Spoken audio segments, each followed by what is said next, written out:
নতুন 10টা medical college স্থাপনের জন্য অনুমোদন চাওয়া হয়েছে এমন একটি নিউজ দেখলাম যমুনা টেলিভিশনে। সেখানে কয়েকটা জেলার নাম দেখলাম: নাটোর, লক্ষ্মীপুর, নরসিংদী, ভোলা, ব্রাহ্মণবাড়িয়া, ঠাকুরগাঁও, শেরপুর, মুন্সিগঞ্জ, নারায়ণগঞ্জ এবং দিনাজপুরে একটি বেসরকারি মেডিকেল কলেজ। আমরা আজ থেকে 7-8 মাস আগে ঢাকা মেডিকেল কলেজের স্টুডেন্ট, যারা আপনারা জানেন যে মেডিকেল এক্সামিনে যারা আছে ক্যান্ডিডেট, তারা হলো চয়েস লিস্টে 1 নম্বরে দেয়। সো এই 7-8 মাস আগেই আমরা আন্দোলন করেছিলাম, কারণ আমরা যেই হলে থাকছি, আমাদের যে একাডেমিক বিল্ডিং এ ক্লাস হচ্ছে, সেই জায়গায় ভাই উপর থেকে ছাদের কিছু অংশ খসে পড়ছে, পলেস্তারা খসে পড়ছে। সো এটা নিয়ে আমরা 1 মাস কলেজ বন্ধ রাখছিলাম। আমরা আন্দোলন করে গেছি জাস্ট একটা বিকল্প আবাসনের ব্যবস্থাটা যাতে হয় এবং হলের বাজেটটা আসে। কিন্তু ভাই আমরা এখন মেডিকেল স্টুডেন্ট, আমাদের তো কলেজ কন্টিনিউ করতে হবে, না হলে আমরা 6 মাস পিছিয়ে যাব। এজন্য আমরা ক্লাস শুরু করি এবং 7-8 মাস পর এখনো না আসছে হলের বাজেট, না আসছে কোনো বিকল্প আবাসন। যখনই ভূমিকম্প হয় তখনই মানুষ ঢাকা মেডিকেলের খোঁজ নিয়ে গেছে, ভাই ঢাকা মেডিকেল কি ঠিক আছে কিনা। আমাদের বাপ মা টেনশনে থাকে যে ভাই সন্তানকে পড়তে পাঠাইলাম এমন একটা জায়গায়, দেশ সেরা ইনস্টিটিউটে, সেখানে তারা ভাই জীবন ঝুঁকি নিয়ে আছে। সো ভাই আমাদের হলের একটা বাজেট আসতেছে না। এরকম শুধু ঢাকা মেডিকেল কলেজ না, এটা আপনারা দেশ সেরা মেডিকেলের আমি একটু উদাহরণ দিলাম। এরকম আপনি দেশে যে 37টা সরকারি মেডিকেল কলেজ আছে, তার অধিকাংশ মেডিকেলেই আপনি এমন অবস্থা দেখতে পারবেন, নতুন মেডিকেল কলেজগুলো বাদে। 2010 সাল থেকে 2015 সাল পর্যন্ত 6 বছরে প্রায় 39টা মেডিকেল কলেজের অনুমোদন দেওয়া হয়েছে, যার মধ্যে 13টা সরকারি, 26টা বেসরকারি। জাস্ট 6 বছরে 39টা, রাজনৈতিক বিবেচনায়। এবং এই কালচারটা এখনো আবার চালু হতে যাচ্ছে। এই যে 37টা সরকারি মেডিকেল কলেজ, এর মাঝে 9টা মেডিকেল কলেজের ভাই অবকাঠামোই ঠিক নাই। চাঁদপুর মেডিকেল কলেজ খুব সম্ভবত নিউজে দেখলাম যে ভাই 11টা কক্ষ নিয়ে মেডিকেল কলেজ চালু আছে এবং 5টা মেডিকেল কলেজের নিজস্ব হাসপাতাল নাই। এখানে আমি আসলে স্টুডেন্টদের কোনো দোষ দিব না, তাদেরকে ভাই পাঠানো হয়েছে, তারা যে অদক্ষ হয়ে বের হবে এটাও বলবো না। তারা হয়তো কোনো একটা ওয়ে বের করে নিচ্ছে, হয়তো পার্শ্ববর্তী একটা হাসপাতালে যাচ্ছে, তারা কাজ করছে, তারা শেখার চেষ্টা করছে। কিন্তু গভর্নমেন্ট এবং স্বাস্থ্য শিক্ষা অধিদপ্তর তাদের প্রতি অবিচার করছে। সরকার, রাজনৈতিক দলগুলো তাদের প্রতি অবিচার করছে। কারণ একটা সরকারি মেডিকেল কলেজে সে চান্স পেয়ে পড়তেছে, লাখ লাখ স্টুডেন্টদের সাথে কম্পিট করে, কিন্তু তাকে এমন একটা জায়গায় পাঠানো হচ্ছে যেখানে সে প্রপার ফ্যাসিলিটি পাচ্ছে না। এই প্রপার ফ্যাসিলিটি দেওয়ার দায়িত্ব ছিল সরকারের। এখন আমি যখন এটার বিরুদ্ধে কথা বললাম, যখন আমি বললাম যে ভাই টিচারই তো ভাই সংকট, 43% পদ খালি, সো এইভাবে যে মেডিকেল কলেজগুলো হচ্ছে, এটার মাধ্যমে তো স্বাস্থ্য শিক্ষা খাতটা ধ্বংস হচ্ছে, তখন নানান জেলার মানুষ বলা শুরু করলেন যে অন্যান্য জেলায় হোক না হোক, আমার জেলায় হওয়া প্রয়োজন, কারণ আমাদের সাথে এতদিন যাবত উন্নয়ন হয় নাই, এই হয় নাই, সো আমরা স্বাস্থ্যখাত দুর্বল, বা আমরা এখন আসলে একটা ডিজার্ভ করি। তাদের উদ্দেশ্যে একটু বলতে চাই এবং সরকারের উদ্দেশ্যে বলতে চাই যে মেডিকেল কলেজ এবং মেডিকেল কলেজ হাসপাতাল স্থাপনই আপনার স্বাস্থ্য খাতকে উন্নত করার একমাত্র পন্থা না। এইটা বরং আপনার স্বাস্থ্য খাতটাকে আরো বেশি পিছিয়ে নিয়ে যাবে। কারণ আপনি আজকে একটা মেডিকেল কলেজ স্থাপন করলেন, কালকে আরেক দল ক্ষমতায় আসবে, তারা নিজের এলাকায় নিজের নাম যশ ফোটানোর জন্য আরেকটা মেডিকেল কলেজ করবে, কিন্তু সেখানে ভাই যাদেরকে পাঠাচ্ছেন তারা প্রপার ফ্যাসিলিটি পাচ্ছে না। তাদেরকে আপনি প্রপার ফ্যাসিলিটি না দেওয়ার কারণে তারা কিছুটা হলেও তো বঞ্চিত হচ্ছে। এবং এই জায়গায় অনেকে বলছে যে অদক্ষ চিকিৎসক হয়ে বের হয়ে আসছেন, এটা আমি বলতে রাজি না, কারণ ভাই এটার সাথে আমার অত রিলেশন নাই। সো এই যে অদক্ষ কথাটা বের হয়ে আসছে এবং এই জায়গায় নানান সময় নিউজ হচ্ছে 11টি কক্ষে একটা মেডিকেল কলেজ চালু, এটা কি খুব ভালো? আপনারা ভাবতেছেন যে ভাই আমাদের এই জায়গায় একটা মেডিকেল কলেজ হাসপাতাল, তার মানে এই জায়গায় অনেক ডাক্তার আছে। এটা বাদেও কিন্তু আপনাদের সদর হাসপাতালগুলোকে উন্নত করা প্রয়োজন। আপনার সদর হাসপাতালকে উন্নয়ন করুন, আপনার সদর হাসপাতালের যে বেড সংখ্যা এটাকে বৃদ্ধি করেন।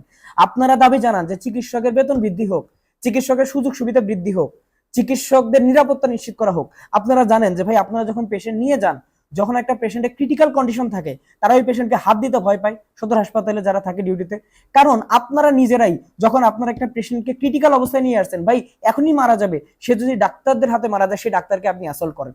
এরকম ঘটনা অহরহ ঘটে চলতেছে। সো এইরকম ঘটনার ফলে চিকিৎসকরা সাহস হারায় ফেলে। আর চিকিৎসকরা যখন সাহস হারায় ফেলবে তখন এমন পেশেন্টকে ডিল করবে না। সো আমরা কি দাবি জানিয়েছিলাম যখন ঢাকা মেডিকেলে একটা চিকিৎসককে মারা হইলো, এবার আমরা মানে বড় একটা আন্দোলন করে তুলছিলাম এবং বলছিলাম একটা স্বাস্থ্য পুলিশ গঠন করেন, স্বাস্থ্য সুরক্ষা আইন গঠন করেন, তাদের জন্য নিয়োজিত করেন, তাদেরকে যারা মানে তাদেরকে হেল্প করবে সবসময়, তারা যাতে নিরলস ভাবে তাদের কাজগুলো চালিয়ে যেতে পারে। এটা তো আপনারা করতেছেন না।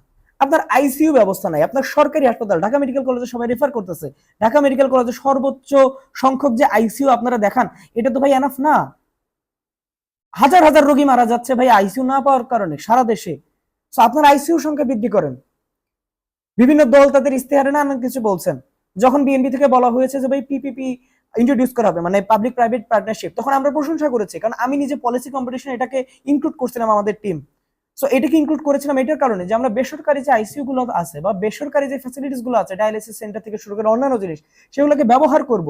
সো আপনি এটাকে বাস্তবায়ন করেন, আপনি তো মেডিকেল কলেজ স্থাপন করতে হবে না, আপনি সদর হাসপাতালকে উন্নয়ন করেন, আপনি এরকম পিপিপি কে বাস্তবায়ন করেন, আপনি এবার রেফারেল সিস্টেমটাকে চালু করেন, আপনি প্রান্তিক পর্যায়ে স্পেশালাইজ যে সেবা সেটাকে নিয়ে যান, আপনার এলাকায় ডাক্তাররা এমনিই থাকবে।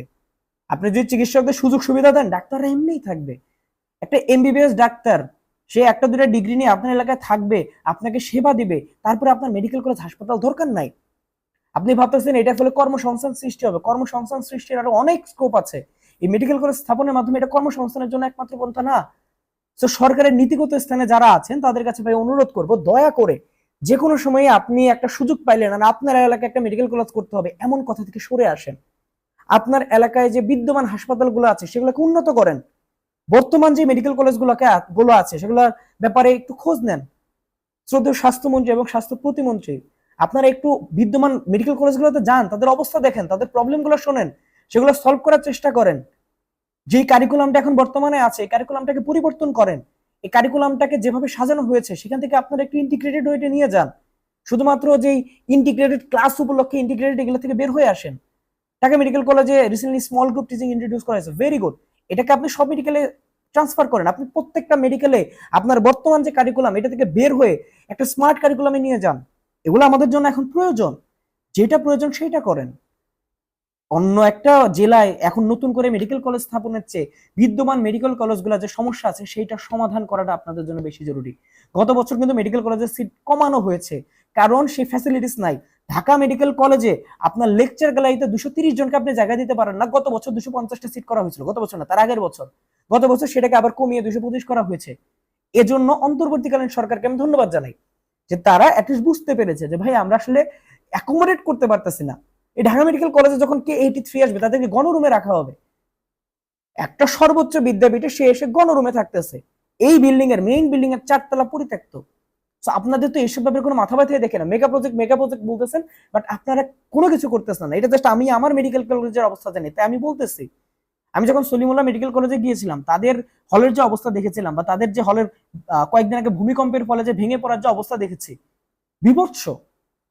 আপনারা এগুলো সমাধান করেন, দ্রুততম সময়ে তাদের বিকল্প আবাসনের ব্যবস্থা করেন, বর্তমান যে মেডিকেল কলেজগুলো আছে সেগুলোকে ফ্যাসিলিটেট করেন।